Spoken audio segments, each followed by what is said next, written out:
శరీరానికి శక్తి కావాలంటే నిర్దిష్ట మొత్తంలో ఆహారం తీసుకోవాలి. దానితో పాటు మనం తీసుకునే ఆహారం చాలా టేస్టీగా ఉన్నప్పుడే దానిని సంతృప్తిగా తినగలము.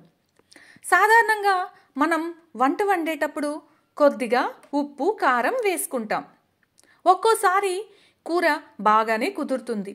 కానీ కొన్నిసార్లు మాత్రం ఉప్పో కారమో ఎక్కువై కూర టేస్టే తేడా కొడుతుంది.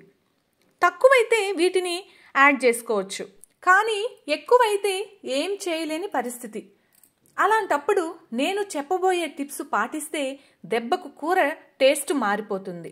ఇప్పుడు మొదటి చిట్కాని చూద్దాం. కూరలో ఉప్పు ఎక్కువైతే ఆలుగడ్డను 4 ముక్కలుగా కట్ చేసి వేసుకోవాలి. అలా చేయడం వల్ల ఆలుగడ్డ ముక్కలు ఉప్పును పీల్చుకుంటాయి.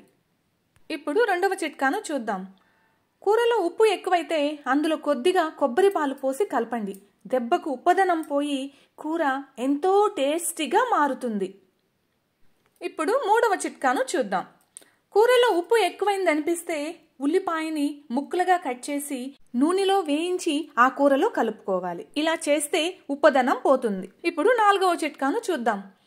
కూరలో కారం ఎక్కువైంది అనిపిస్తే ఒక టమోటాని 4 ముక్కలుగా కట్ చేసి కూరలో వేసి మరోసారి కుక్ చేసుకోండి. దెబ్బకు కారం పోయి కూర టేస్టీగా మారిపోతుంది. ఇప్పుడు ఐదవ చిట్కాను చూద్దాం. నేను ఈరోజు మష్రూమ్ కర్రీ చేశానండి.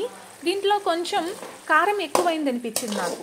సో అందుకని నేను ఏం చేశానంటే నిమ్మకాయలో కొంచెం కట్ చేసుకొని ఇందులో పిండానండి. సో పిండేసిన తర్వాత స్టవ్ని ఆఫ్ చేసి కలబెట్టి అలాగే పెట్టేస్తే కూర ఎంతో టేస్టీగా ఉండిందండి.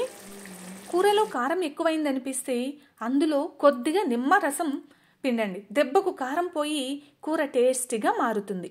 ఇంకా ఆరవ చిట్కాని చూద్దాం. కూరలో కారం, ఉప్పు 2 ఎక్కువైంది అనుకోండి, అప్పుడు బ్రెడ్ ముక్కలను వేసి కాసేపు అలానే ఉంచాలి. అలా చేస్తే బ్రెడ్ ఉప్పును కారంను పీల్చుకుంటుంది. దాంతో కూర టేస్ట్ అనేది అదిరిపోతుంది. ఈరోజు మనం ఈ వీడియోలో కూరల్లో ఉప్పు, కారం ఎక్కువైనప్పుడు ఏమి యాడ్ చేస్తే వాటిని తగ్గించవచ్చో చూసాం కదా. మీ అందరికీ ఈ చిట్కాలు నచ్చాయి కదా. సో నచ్చితే లైక్ చేయండి, షేర్ చేయండి, తప్పకుండా సబ్స్క్రైబ్ చేయండి. Thank you for watching.